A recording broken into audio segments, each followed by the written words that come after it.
gymnastics. As far as the wrestling did, what I did was I intimidated a lot of people. Because I didn't give a I know you don't probably watch the show. We don't do any prep work. We don't prepare. We don't do any research. I should have done some for you, but I know some stuff about you. You're going to have to carry this thing. I was drunk last night. I've been out partying all week. I'm hungover. Rip doesn't talk on these things. So it's the JTG show today, baby. It's all you. Welcome to Delilah Studios, Wrestling with Rip Rogers. How's it going, man? Thanks for having me. Everything's going great. Thanks for having me. Loving the shirt. Yeah, look at that, man. I mean, if I had 1 cent from you, JTG, I would be wearing it on the show today. But, you know, we haven't received any of those T-shirts in the mail. Okay, I'm going to have to send you some JAY THA GAWD shirts. I'm going to definitely have to send a GAWD package. So is this a new name that you have now? Are you going by a new name?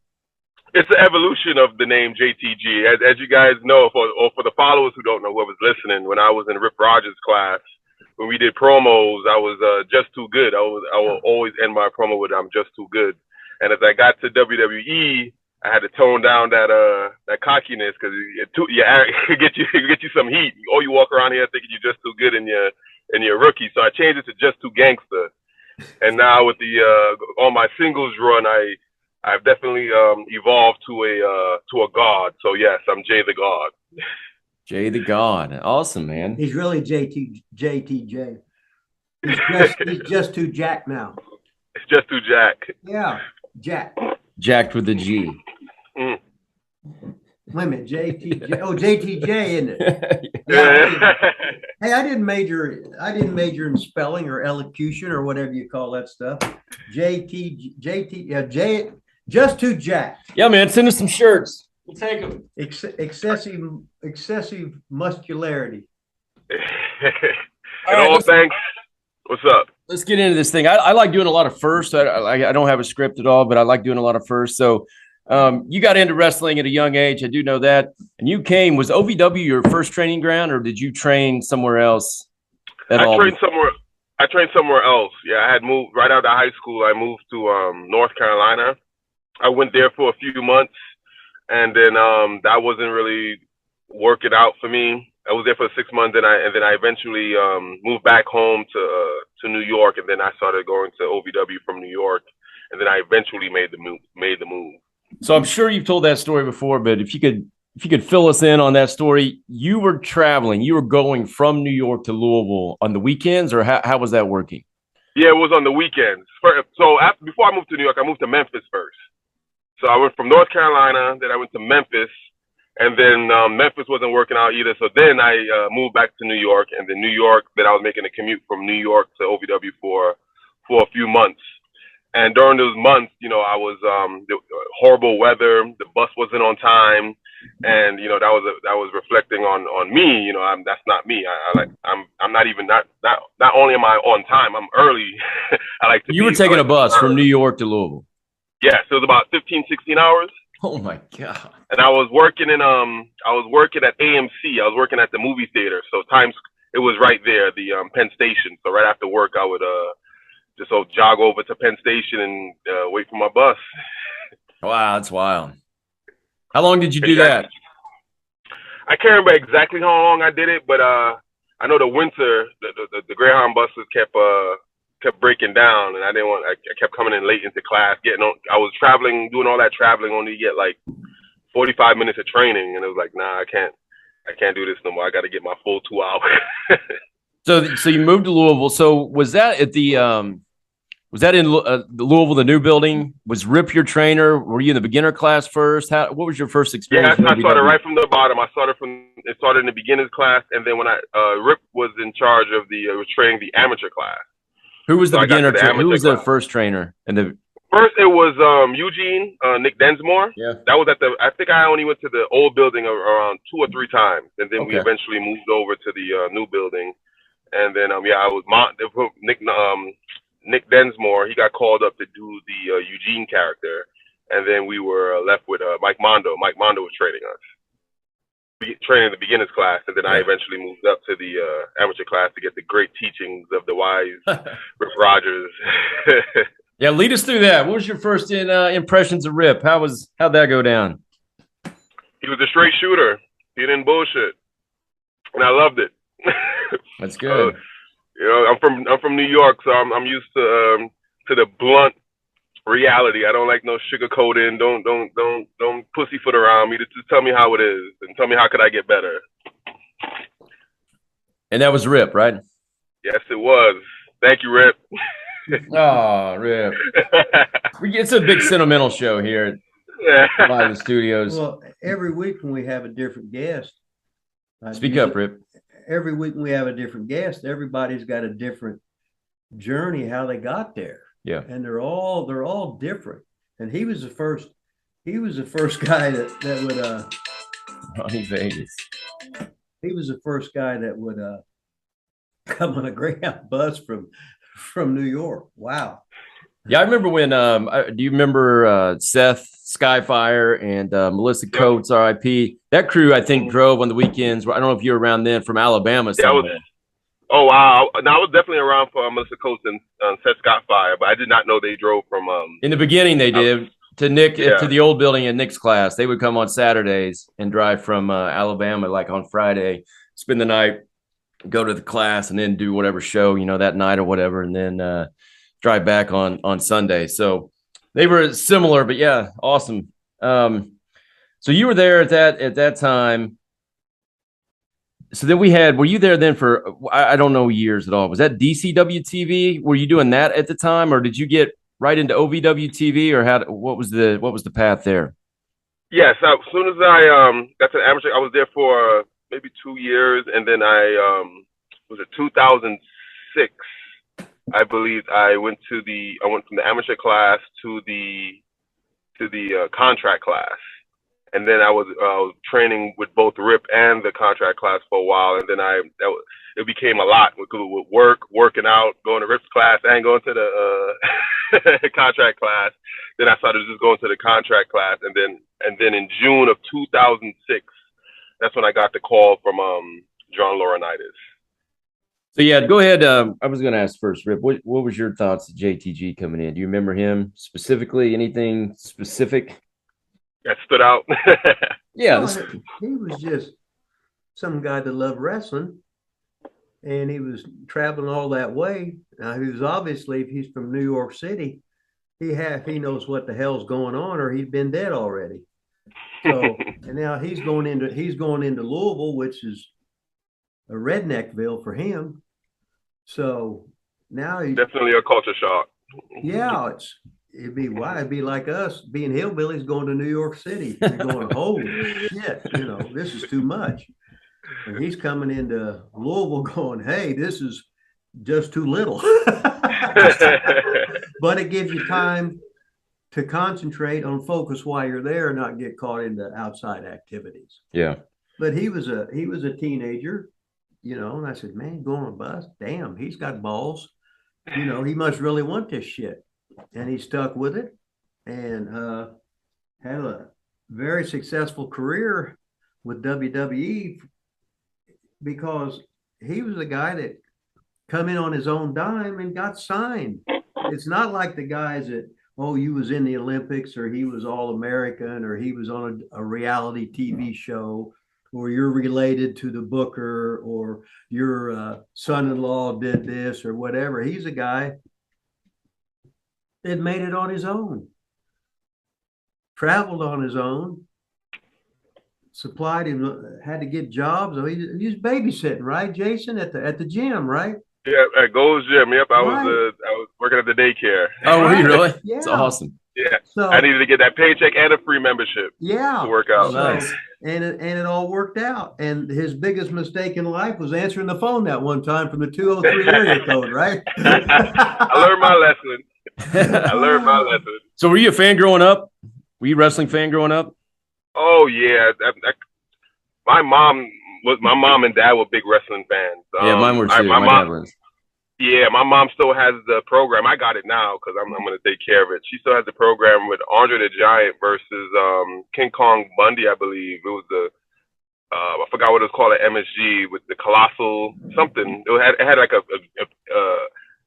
epic name to go with it. But yeah, I was only a few months old. But my mom was taking me to MSG when I was just a couple of months, every month or every other month when the WWE ran. That's in awesome. New York City. That's like Bundy was with me in Mid-South, and we used to ride together.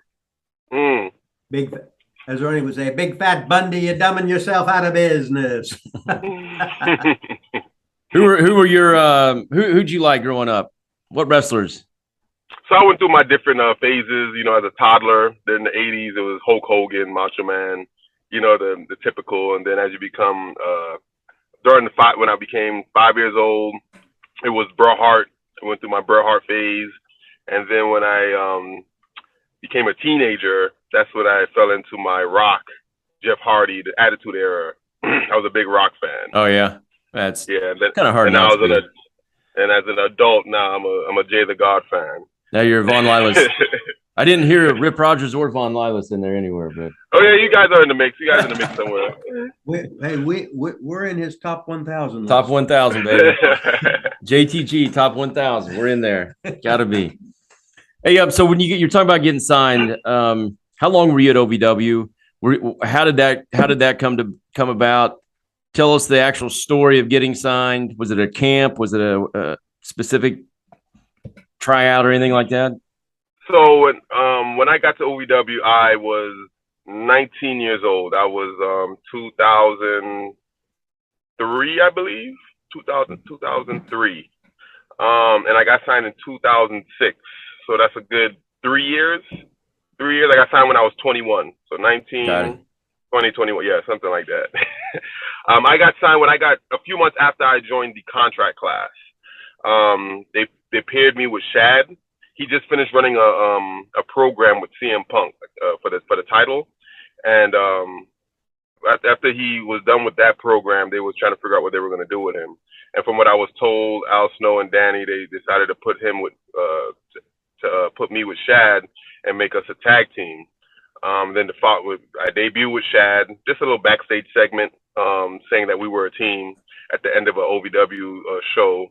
And then the next week we won the Southern Tag Team titles, which was kind of like out of nowhere for me. It's like I was just sitting on the sideline a month ago. Now I'm winning the title. It's like, oh shit, okay.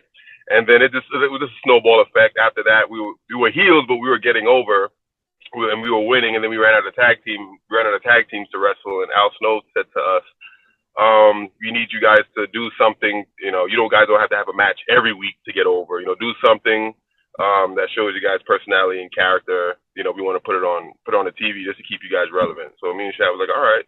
Then Shad and I grabbed Kenobi, Obi-Wan Kenobi. Yeah. Remember Matt Kenobi? Yeah, oh yeah. We grabbed him, he was the cameraman, and we just shot some stuff having fun.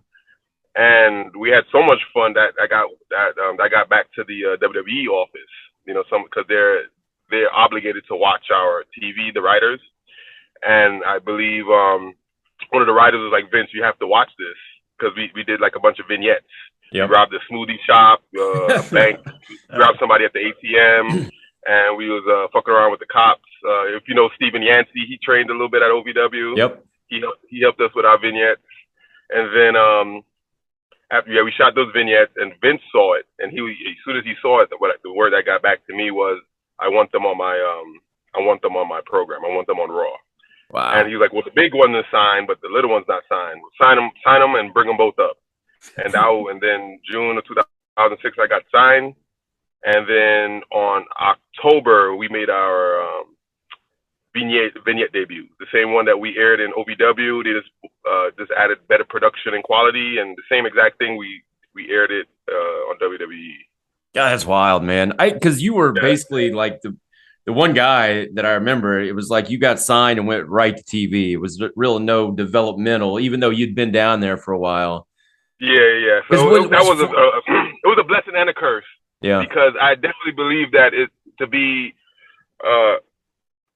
respected in a locker room, or even you need some experience on the indies. You need that indie experience. I mean, I did get it in OVW, but I didn't travel around like all the other. You know, they will travel around the country doing this craft, and I wasn't just in Louisville, and I was on the road. But now I'm getting it. I'm doing the indies now, and I'm all around this beautiful country and globe, and I'm loving it. Yeah, it's wild. So you were doing again, correct me on the timeline if I'm wrong, but were you not doing the neighborhoody gimmick before that time when then you went with Shad? Yes. The neighborhoody's in like OVW or DCW or whatever it was? No, it was OVW. So I was doing, I don't know if you guys remember, well, definitely Rip remembers him, Abraham Washington. Yeah. Oh, yeah. Yeah, he's my original tag team partner. We were doing the talent shows. Some of the talent shows we used to have. Yeah, I was out on those shows. The Nick would like the homecoming or the amateur show. Amateur talent shows, yes. Yeah. It was me and Abraham Washington. We were the Gang Stars. And we were a tag team. We were the original Cryme Tyme without the Gangsters. Who was the neighborhoodies? Was that? No. I was the neighborhoodie. He was Dirty, and I was the neighborhoodie. Oh, that was your name. Yeah, but that name was given to me by Paul Heyman. Okay. Yeah, I think we was gonna do something on TV, and he was like, your new names are your name is gonna be the neighborhoodie. And at the time, I didn't care for it, but it's Paul Heyman giving you a name. You say you love it. So what happened with you two then? So he was having some personal issues. He was going through a divorce, and his ex-wife was giving him hell, and it was a lot of stress on him. So he needed to take some time off, which kind of left me, by myself. Which everything is a blessing in disguise. You never know what what you think something's bad is happening, but it turns out good later on down the way. So was it Johnny Ace then that called you when you got? Yes. Yeah, I got the call. I remember the day like it was yesterday. Yeah, I got take the us call, through that. I remember I opened up the daycare. It was just like I just opened up. Oh my God, that's why. There was no kids in there yet. I was just straightening up, and then I get the call. I sit down. I'm relaxed. I get the call. I see 203 number. I see Connecticut, and I'm like, I kind of I didn't let it get to my head. So I answered the phone, and it was John's assistant, John Laurinai's assistant. Like, this is John Laurinai's assistant. Can we John Laurinai's would like to talk to you? And I'm like, first I'm thinking it's a rib. Yeah, right. A good elaborate rib. Yeah. And then Johnny comes on the phone because I've been ribbed before. There's a lot of good John Laurinaitis impersonations. Yep. So I'm listening. I'm just letting him talk his spiel. Yeah, you're doing a good job. I heard you're doing a good job there in OVW, and Vince would like to bring you guys up. He'd like to have you here. I'm like, okay, this is the. And then I'm gonna have my assistant get we need your passport information. We need you to do some blood work, and he's getting into the technical stuff. Like, okay, this might be real. Yeah. And then when he transferred me over to to his assistant, there was I had to get switched over, and there was like a hold. And during the hold, that's when they had like WWE theme music in the background. So I was like, oh, this is like the real deal. This is an elaborate prank, for you to get theme music in the background while I'm waiting, right. Waiting music. Then she came back on and, she started asking me all these questions about, Social Security, pass. I'm like, oh, this is real. I just got signed. I called my mom immediately, and she started screaming. She's like, you're fucking with me. Stop fucking with me, Jake. I'm like, I'm not fucking with you. Your son got signed. She's like, oh my God. And then all I gotta do is tell her, and she tells everybody else. She's like, I don't have to call everybody. Once I tell my mom, she'll take care of it for me. Wow. And then you guys got brought up pretty quickly on TV or Raw, you said. So what was that like? What was that like going from not signed to on TV, all basically in the wrestling business in a snap of a finger? Oh man, I had to adapt. I had to really adapt quick. And then I was glad that I had some big brothers from OVW already on the road to help guide me, because I wouldn't have, like, Armando Estrada I trained with him, and he was already on the road with Umaga, so that was a big help to help me, guide me on the road with getting rental cars, getting flyer miles. I would have never knew that. I went months without getting a flyer miles. He's like, where's your flyer miles? You don't got no miles? Oh, come on, brother. Where to eat, going to working out in different towns. So, and then I also had the world's greatest tag team. They also took us under their wing, Shelton and Charlie Haas. So yeah, we had a lot of people to help us out, especially help me out, because I was young. I was 21, making all this money. I was single. Oh man, I was on TV. Wrapped all that up. You really have to be mature to handle all that. Yeah, I bet. So how about the boys in the back? Was it easy transition there? No, it wasn't. It was all right. It could have been a little difficult because remember we're the young new guys and we're taking Vince really loved us, you know. And we were getting a lot of TV time when we first started. Even if we weren't wrestling, we had a backstage segment. He made sure that we were on television every week. And of course, you're gonna get some hatred, some jealousy for that. Yeah. So I did feel that in the early stages of my career. Yeah, that's pretty wild, man. So your first run though, you guys got let go though, didn't you? Like, we didn't even make it. We didn't even make it a year yet. There was a rib that was pulled on us in the ring, and Shad and I didn't respond accordingly, like professionally. You know, we could go in OVW. Our ring etiquette is, you know, backstage etiquette is whatever we got going on in the ring. You know, you don't let it. Backstage, you don't let it spill into the ring. You keep it professional. You know that, and then that happened. You know that they let the prank spill to the ring. Whatever issues we had in the back, you know, they let it spill to the ring, and that really pissed off Shad, especially coming from OVW. Like, I don't care what we got going on in the back. We stay professional in the ring. You know, we don't take liberties on each other or put our jobs in jeopardy. But that's exactly what happened. And Shad and I got released. We caught Are you allowed to tell us? Are you allowed to tell us what happened? Yeah. So we were working Lance Kidd and Trevor Murdoch. We were working them, and at that time, we didn't have the best relationship. You know, me and Lance, not me and Lance, me and Trevor, we get along great now. We're in NWA, and we could actually like look back and talk about it and laugh about it. But back then, you know, we didn't have the best relationship. And Lance and Shad, they got into it backstage, and then, you know, I just remember Lance walking up and said, "We'll see you in the ring, like we'll see," like something like that. I'm like, okay. And then in the ring, I believe they got the ref in on it, and the ref, we did a spot where I had a close call, like I would roll in like around 8 o'clock. They'll give me like a big bump or a big spot, and it will cause me to go to the outside. And I will get like a close 10 count, but I'll roll in like 8.5 or 9.5. But tonight I knew I rolled in at 8. And then when I rolled in at 8, the ref said 9-10. You know, ref counts at a certain cadence. It's like 1, 2, and then when he got to 8 and I rolled, he said 9-10, and the fans were like started chanting bullshit, because they knew it was. Did he call for the bell too? Yeah, he called for the bell too. Ended the match, and then our tag team opponents left. They were laughing at us, pointing in the ring. We were kind of like, "What the hell just happened? Like, we do this spot all the time, and how could you?" And then that made Shad pissed, and Shad took it on the ref. I joined in on it, and then Shad took it a little bit too far. You know, he took the ref belt off and auctioned it to the crowd. You know, we were still in character, but you know, we were off script. Yeah. Yeah, and then we got to the back.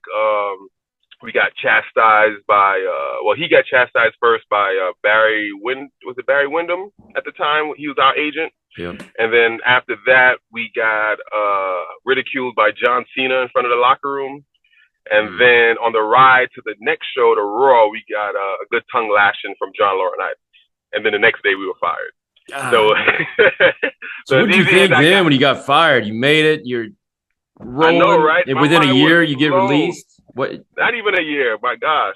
My mind, like, that was the longest ride home. They made me drive after I got released. They made me drive because we were like at least like 4 or 5 hours away from Louisville, so they didn't get me a flight. They made me drive from wherever city we were in to back to Louisville.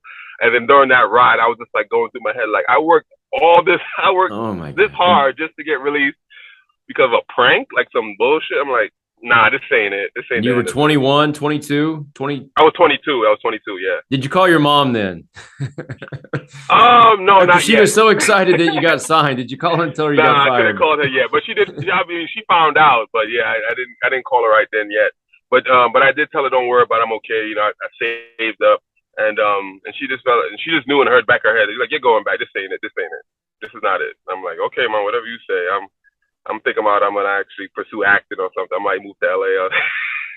What did you do after that? I remember you came back to OVW, DCW, because we were doing that DCW with Rip at that time. Yeah, I came back for a while because I needed to get some of that ring rust. You know, I didn't want to. What did you do right after you got fired though? Did you get out of wrestling for a little bit? No, I did some traveling. I did a lot of traveling. Yeah. Yeah. Places that I didn't go that I always wanted to go. I went to Trinidad a few times. I remember I never been on a cruise. I went on a cruise. Visited some family, but yeah, when I got the call back to go back to WWE, I was actually in Trinidad. Oh, really? I was in Trinidad. I got the call, and Shad was like, "Yeah, we need to go back to. They want us to come back, man. We need to train. They want us to make sure that they want to see that we're still in the ring training. You over here traveling the world. We need to get in the ring." I'm like, all right. How long was that gap? That gap was about 6 months. Oh, that's all, really? They brought us right back after the day after WrestleMania.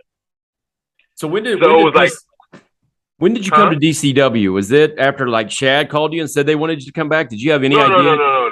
It was way before that. It was like I think it was early in my release.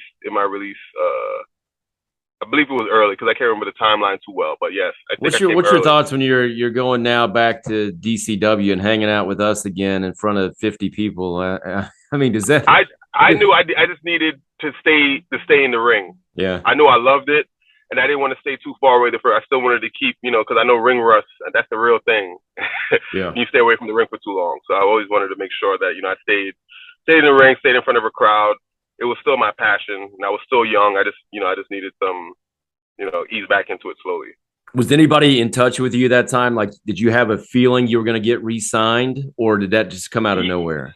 Yeah, I did have a feeling when I got two feelings. I got two kind of like hints, I would say.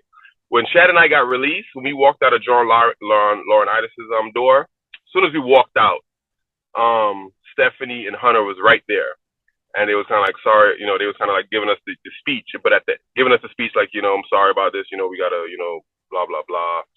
And then at the end of it, Hunter said, just keep your noses clean, stay out of trouble, and you guys will be back. But when he said it, you kind of like, you're just saying that because I'm standing in front of you. You're just giving me some bullshit to walk to, I don't tear this place up. But now they did bring us back. Yeah. We stayed out of trouble. Yeah, we kept our noses clean, stayed off the internet. And that's what a lot of talent should do when they get released. You don't gripe and put your emotions on social media and start bashing the company. Chill. If you notice, a lot of the talent that got released a few months ago, Hunter brought them right back. Yep. But not the ones who talk shit, though. Yeah. We got Killer Cross re-signed, didn't we, Rip? We had Killer Cross on our show, and I'm pretty sure that we were responsible for getting him re-signed by WWE and Triple H. Okay, well, you gonna put in a good word for me too? Yeah, I mean, yeah. As soon as I'll get this show out next week, man. You'll be getting offers left and right after this, man. Appreciate it, man. I give you 10%. That's what we do here. I get everybody signed but myself. So that's what we do here. We got about 10 minutes left. So when you went back to WWE, how were you? Accepted? The people that you said like Cena ridiculed you. Was there any heat when you went back, or did everybody kind of forget about it and it was? They kind of forgot about it. And as you can see, a few months later, we were working with Cena. We started doing the angle with Cena and JBL. That's right, yeah. It was all on water under the bus after that point. Yeah, I forgot about that. You guys did. Yeah, so then you had a pretty good run then. How long were you guys in together as a tag when you went back? When we got back, we got signed back in 2008, and they broke us up. We split in 2010.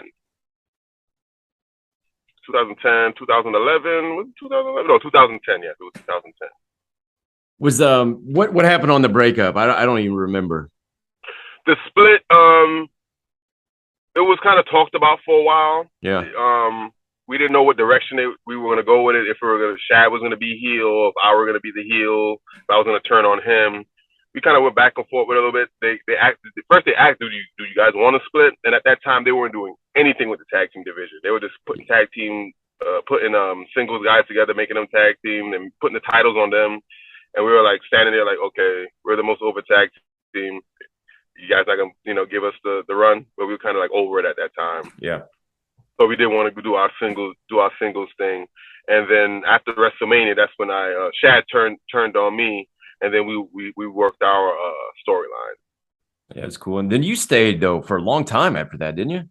Yeah. So I ultimately, without that 6-month break, It was from 2008, 2006. I got signed to 2014. So damn, yeah, that's a good little run. Good run, Rip. Yeah. Rip Boy said, "What do you say? 3 years? If you can get 3 years, you're doing pretty good." I mean, and I got 8.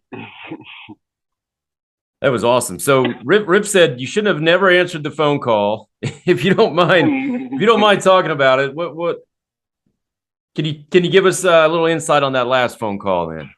Yes. So nobody told you when I got the call to come back. I was in Trinidad.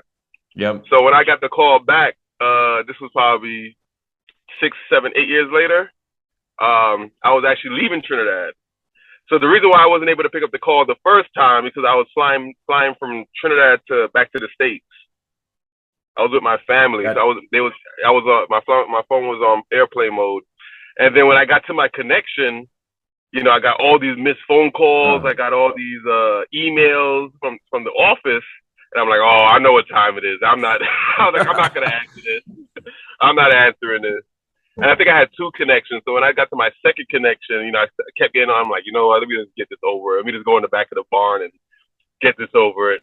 Then Carano, I called back Carano because he was texting me like, hey, when you get this, call me, blah, blah. I'm like, and then he called me. Yeah. So I was like, I kept procrastinating, but he finally called me and I picked up. And then he was like, yeah, you know, do the whole bunch. He gave me some bullshit. And then he's like, yeah, we have to release you and blah, blah, blah. Like, it's not there'll never be a door. He gave me some like speech, go away speech, you know, further down the line, you know, there might be a door for you to come back. I'm like, whatever, give my release. This is my 30 days. Give my money. 90 days, not 90 days. Now, Shad had been released. Didn't he get released earlier? Yeah, he got released in 2011. You just hung on, man. You were just I didn't know you were with the company there for a while, and then you showed up like on TV one night. They're like, "Oh yeah, yeah."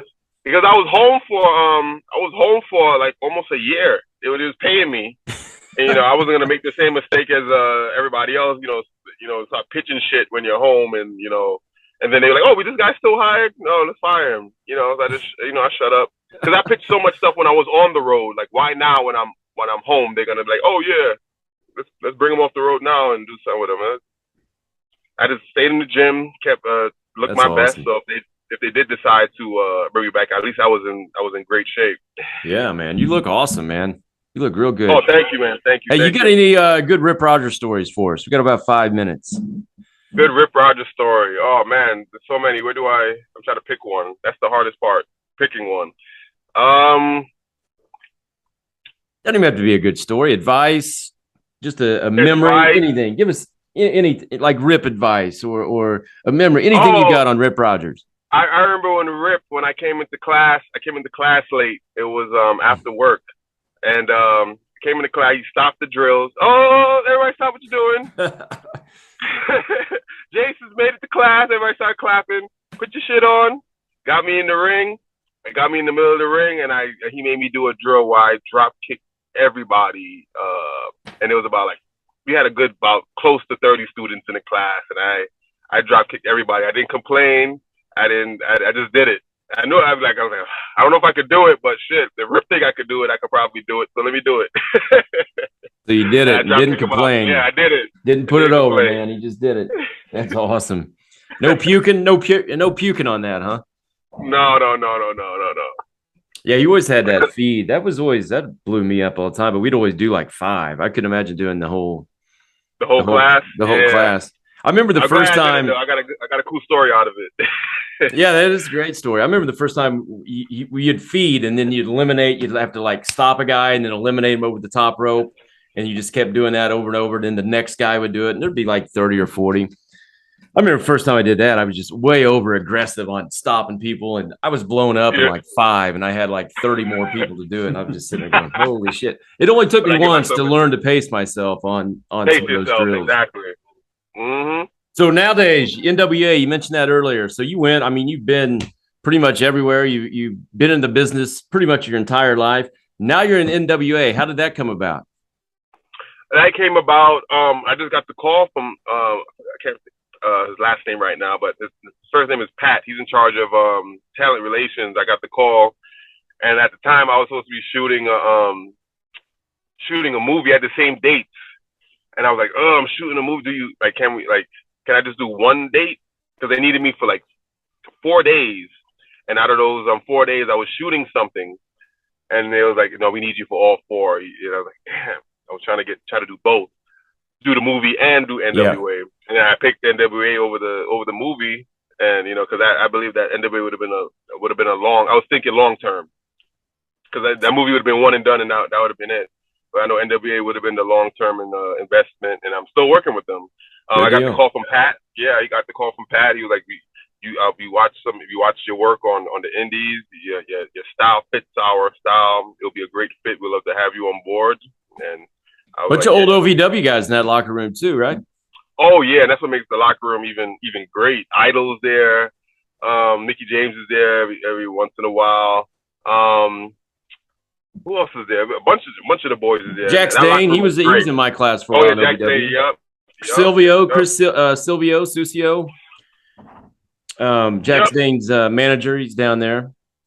Yep. Boy, Bam Bam Trax said he was just in this last. Yeah, Bam Bam was just there. He did a good job. And he had a totally different look, too. He was real excited about it. So hopefully something good happens with that. We want an in on Billy Corgan. We want Billy Corgan to come on the show. Put a plug. And once you get over there, put a plug in for us. Tell him to get on our show. I got you, man. I got you guys. As soon as you get me signed by the Hunter. Wait, I can't do that. I can't get you signed by that. Of course. Billy's not going to be very. You did it for Killer Cross. All right, I will put in a good word with Trips for you if you get Billy Corgan on our show. I got deal. All right, man. Rip, you got anything? We got a minute, man. Got anything over there? Yeah, he's all right. He's all right. Come on, put him over. Right. I know he's one of your favorites, man. Put him over. Well, he already knows that. He already knows it. Rip gets all sentimental on these shows, man. Yeah, I don't say a word. I just sit back and listen. You see how he's learning. Everybody's different. Everybody's got a great story, and they're all completely different. Yeah, man. We got the countdown on, so this thing's just going to end here soon. Thanks for coming on, man. Really appreciate it. Great story. Thank you for having me. Going down memory lane. It was a good one. Thank you, guys. Yeah, I'm glad to see you're still in it, still going, looking great. NWA, baby. Check him out. NWA, 74 just happened. They got all kinds of shit going on. Billy Corgan coming on the show. JTG, I don't even know what your new name is. Just to Jay the God. Jay the God. Jay the God. G-A-W-D. Rib knows. He's over with us, baby. Yeah. Let me see the big arm, Jason. Yeah, let's see the big. Let me see what I can do. Yeah. Big gold and a billfold, so swole that I can't get the shit closed. So I money fold and rubber band wrap, and when it pop, bitches sound like a hand clap.